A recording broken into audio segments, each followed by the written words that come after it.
to Ru and to Or, and to Noreen and to the Center for Fiction for giving space for this conversation. I'm going to be reading from my essay that's in the anthology. It's called I Have Seen the One Who Sees Me. The great story goes that they met and fell in love. It was ill-fated, ill-advised, a desperate passion. In this story, we will call him Andre. The woman we will call Miss Harrigan, for those were their names in real life. They did what people in love do. They made love. In doing so, they begat Eva. But Andre and Miss Harrigan did not marry. Eva was born a bastard despite being firstborn. She was treasured by her father, so I am told, despite her parents' lack of official union. But then Andre begat again, sons, many sons, this time legitimate. And so Eva and her mother were cast out to the island of St. Thomas, away from the legitimate children who were settled with Andre and his wife on the island of St. Croix.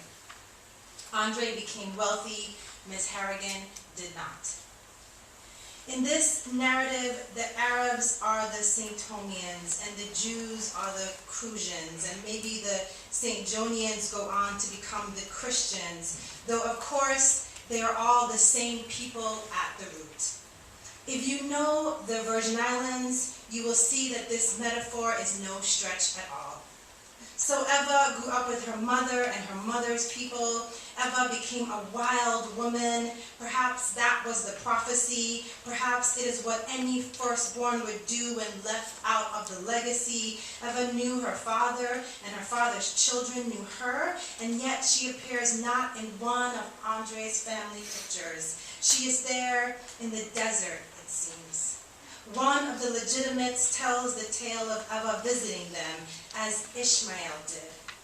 Eva sang at the piano for their entertainment. Supper perhaps followed, and Eva was allowed to join them at the table before leaving again for the rocky island. There is a story that goes like that. It is my story. Even in history, there is always a mystery. It is not hard to imagine that Andre is Abraham and Miss Harrigan is Hagar. The magic of the names makes it easy, in which case Eva is of course Ishmael. Eva is my mother. So then it is clear where I land in the narrative. I am Nebohath and Kedar and Abdil. I am Mipsam and Mishma and Duma. I am Massa and Taman and Yether. I am Nephis and Kedema and Mahalath. Do you remember these names? I am the cast out one. I am the Arabs to the east. Oh, it is true that I grew up Catholic in the Caribbean, and yet, in this terrible story, I am the people of Palestine, me and all my progeny. The details are different. The details are always different. The narrative may not be all true, nor does it lie. And who, if they place themselves in the story, as we all must to make sense of it, wouldn't see clearly what is? Father Abraham, grandfather Andre lived to a great old age, and I was there, as we all were, all the brothers, there to bury and honor him. Oh, but did Andre help pay for Eva's college education? He gave parting gifts, yes, but Eva did not inherit from Andre's house, so the covenant insisted. And so it was. In exchange, the children of Miss Harrigan were promised a line of princes. Is that me again? In a surprising twist, I myself teach college now. Professor and Prince share an initial letter. Let me be satisfied with that instead. We will multiply and we will be fruitful.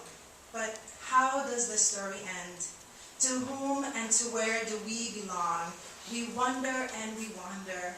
We have the patience and endurance of Job.